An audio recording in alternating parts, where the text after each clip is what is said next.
Michel Béchot a été obligé de pousser un coup de gueule à la demi-heure de jeu lors du déplacement de Belfius-Namur, capitale à basket-grotte Willebroek. Les Namuroises étaient en effet malmenées depuis 3 quarts temps par une équipe anversoise décidément toujours bien inspirée face au ténor. Le marquoir indiquait à ce moment-là 56-51 pour les filles de Didier Pardonce, mais c'est dès le début de la rencontre que les anversoises menaient au score.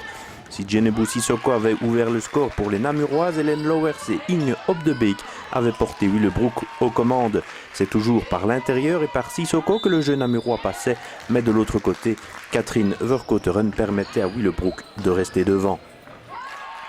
Hélène Lowers encore sur une bombe, puis sur un panier bonifié doublait l'avance de Willebroek pour inscrire 12 points déjà, et l'on ne jouait que depuis 2 minutes 30 dans cette rencontre. L'on pouvait penser que ce n'était qu'un faux départ pour Namur. Laurence Van Malderen, toujours à l'intérieur, ramenait les Namuroises dans le sillage de Willebroek pour égaliser à 12 partout, alors que les Anversoises comptaient déjà 5 fautes d'équipe. Inès Boran d'un côté, puis une bombe de Audrey Salvi entamait un court chassé-croisé entre les deux formations. Les débats étaient équilibrés jusqu'au terme du premier quart-temps avec Inès Boran encore. Rianne de Roos avait fait son entrée du côté namurois alors que Andriana Vazovic, préservée, ne jouera pratiquement pas.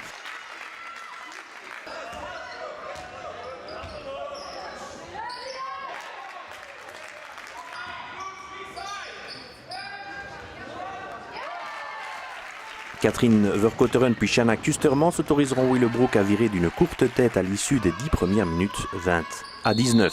Dès le début du second quart, c'était au tour de Namur d'être rapidement en problème de faute d'équipe. Inge Opdebeek puis Inès Boran sur un bel assist de Catherine Verkotteren, c'était 25-19 au marquoir et surtout Willebroek prenait réellement confiance. Djenebu Sissoko poursuivait son travail, mais de l'autre côté, Hélène Lowers donnait le change.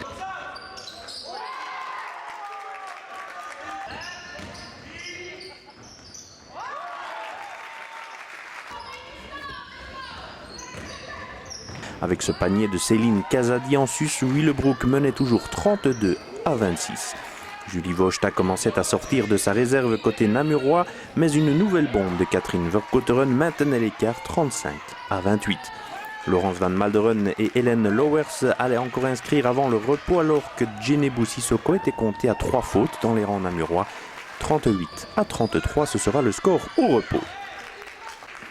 À la surprise générale, la mi-temps ne changeait pratiquement rien à la physionomie de la rencontre. Namur se traînait et Nina Krelov faisait 40-33 face à ses anciennes couleurs. Sarah Denel tentait pourtant bien de réagir côté namurois, mais son 3 points était imité par un autre, dans la foulée, de Hélène Lowers, côté anversois. Julie Wojta sentait bien qu'il fallait tout de même tenter de secouer son équipe. Céline Kazadi lui répondait. Laurence Van Malderen et Djenebu Sissoko, toujours à l'intérieur, maintenaient malgré tout Namur pas très loin de son adversaire. C'était nécessaire en effet pour éviter un trop grand écart. Catherine Verkotteren, Troyn Bainens puis une bombe de Karen Hendricks ensuite vont en effet permettre à Willebroek de mener 54-46, 8 points. Ce sera l'écart maximum dans cette rencontre.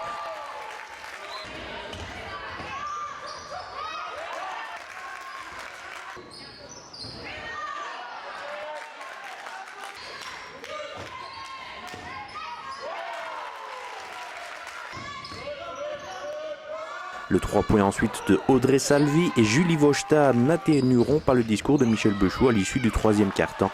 Avec Céline Kazadi, c'était en effet 56-51 au marquoir.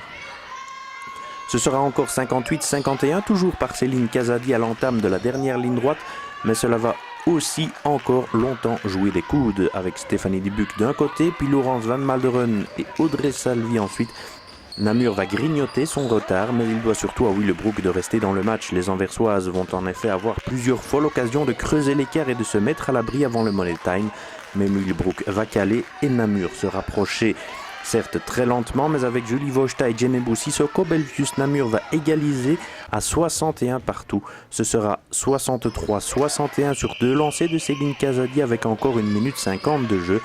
Mais c'est l'intérieur malienne qui va mettre tout le monde d'accord dans les derniers instants de cette rencontre en inscrivant 2 nouveaux paniers pour porter son total personnel à 16 unités, mais pour permettre surtout à Namur de s'imposer sur le fil 63-65.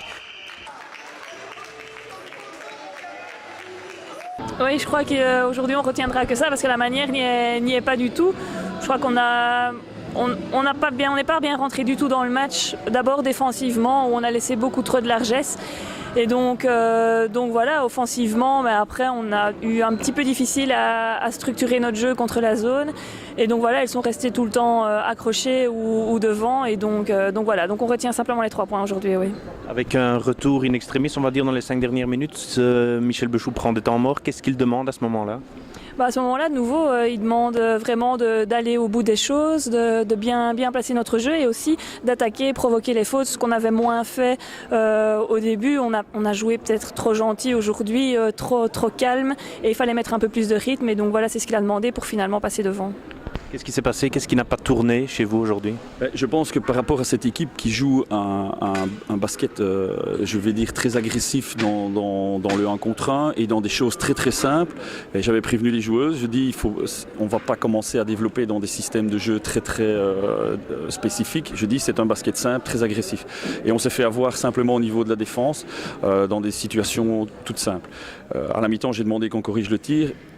Et puis au premier temps mort que je prends, je dis écoutez, si vous jouez 5 minutes en défense, si on joue 5 minutes en défense, ça va passer, parce que c'était vraiment au niveau de la défense, encaisser 40 points en première mi-temps, c'était inadmissible. Évidemment, si on perd ici de 2 points, après avoir mené 38 minutes, c'est pas facile de gérer ça. Donc, c'est aussi notre deuxième défaite de 1 ou de 2 points en quelques jours. Qu'est-ce qui s'est passé à la fin ? Qu'est-ce qui a fait que Namur est revenu dans le match ? On a joué presque tout terrain pendant tout le match.